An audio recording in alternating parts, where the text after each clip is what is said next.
So I used to work in an addiction treatment center dealing with Medicaid clients literally every day. I worked in a detox as well as a more long-term care facility for people in drug and alcohol rehab. And about 90% of these customers, or clients we would call them, that we had in our programs were on Medicaid. Majority of them were not on commercial health insurance. The majority of them were not private pay. The vast majority of our clients were homeless, low income, all sorts of ideals like that. And I am from Minnesota, where we have very good treatment programs from the state and state funding for treatment programs. It's pretty great, actually. But there are many people abusing the system, even within treatment programs, even within homelessness. Because we had this one client, we're going to call him John, all right? John had been at my treatment program longer than I had actually started working there. John was a well-known individual in this treatment program, all right? And part of our treatment program is that you have a place to stay while you are in the program. We have sober housing so that you get to stay with a bunch of other sober individuals of your same gender while all going through and learning how to function in society as a sober member of society, right? Yeah. And then part of our program is that we help work with them to find jobs at some point when they can get to the point of being able to hold down a job again. We work with them on their benefits. We work with them on finding housing that will hold them, especially since a lot of our clients were like felons or had misdemeanors, like that. And John didn't really have much of a record. He had some petty misdemeanors, speeding tickets, stuff like that. And John did not want to ever have a roommate again. They have roommates within our program. And I understand that John did not want to have a roommate ever again. But John also had a TBI, which is a traumatic brain injury, which is also a very common injury that comes along with people who have addiction because they have destroyed their brains through their addictions. It's just part of it. John, with his TBI, he qualified for a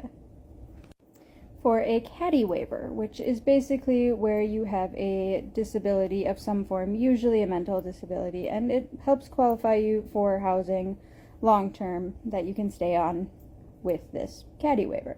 So basically, we have to take care of people that destroyed themselves, and now they can be a disability patient that gets free benefits and welfare.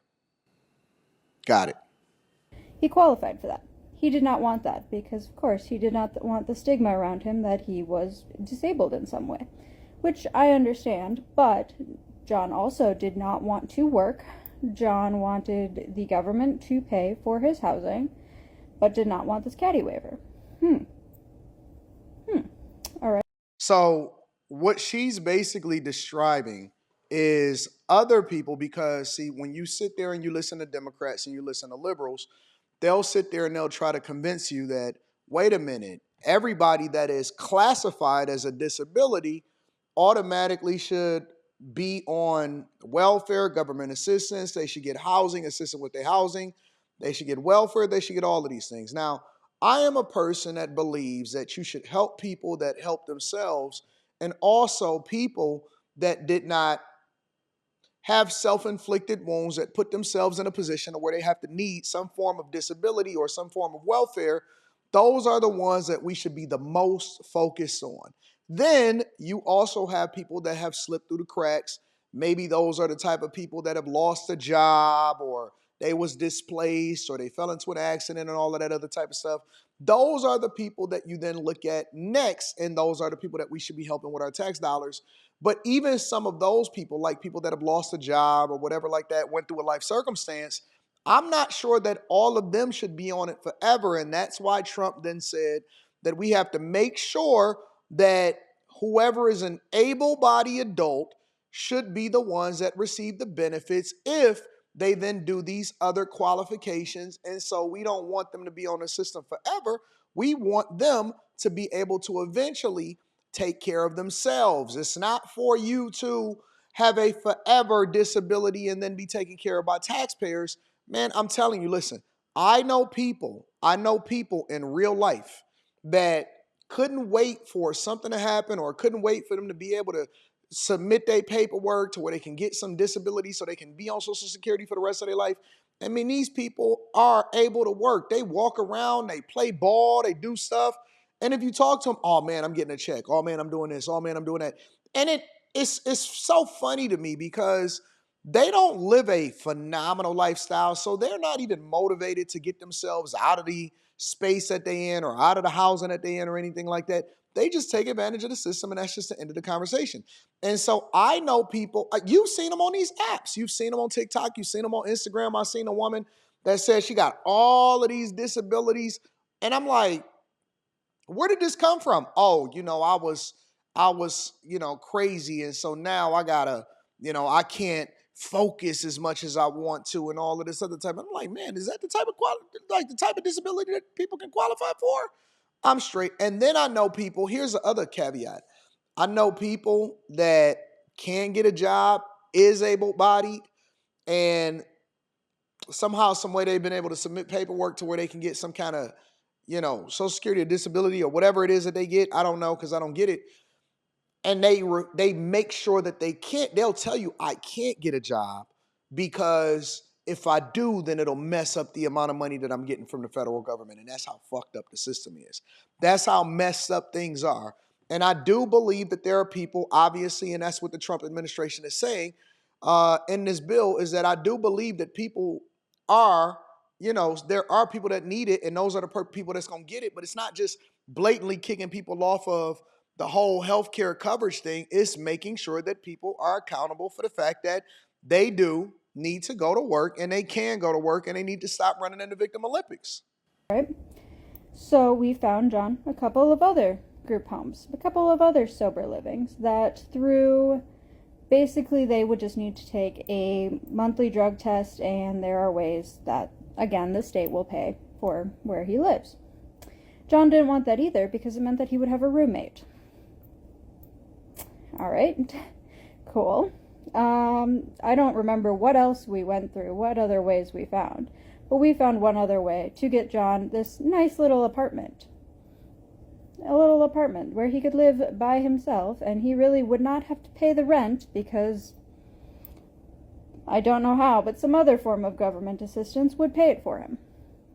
John didn't want that either because it was not in the prime location that he wanted, and it was not an entire house to himself.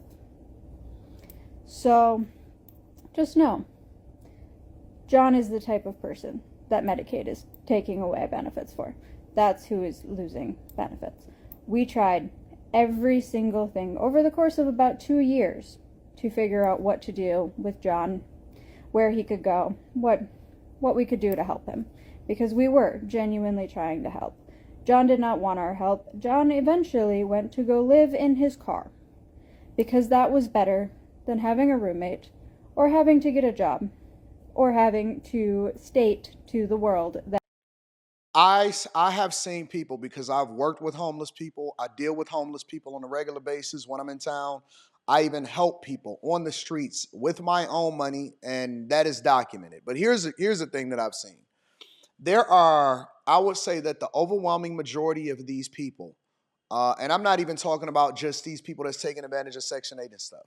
There are a lot of people who you can find housing, you can find shelter, you can get them clean, you can get them in a position. They can get in a position where they can get a job and be sufficient adults, and they refuse because they don't want to abide by no rules. They don't. They don't even want to go into a shelter because they know they can't bring drugs in with them. And it is irresponsible adults every single day that is taking advantage of the system, that you got all of these liberals saying that we supposed to continue to support with our tax dollars. But they won't support it with their own volunteering and working. And they're not in the system. They don't actually be in the streets in there taking care of business and working with these people. But you have somebody right here that's basically telling you that there are people who are taking advantage of the system and they don't want to do what they're supposed to do. And they got self-inflicted wounds, which is then the thing that qualifies them to get all of the welfare benefits and all of that. Let me know what y'all think inside of the comments. Make sure y'all tap into the Patreon. Link is in the description. Teach Henley, 40% off your first order, 20% off for life.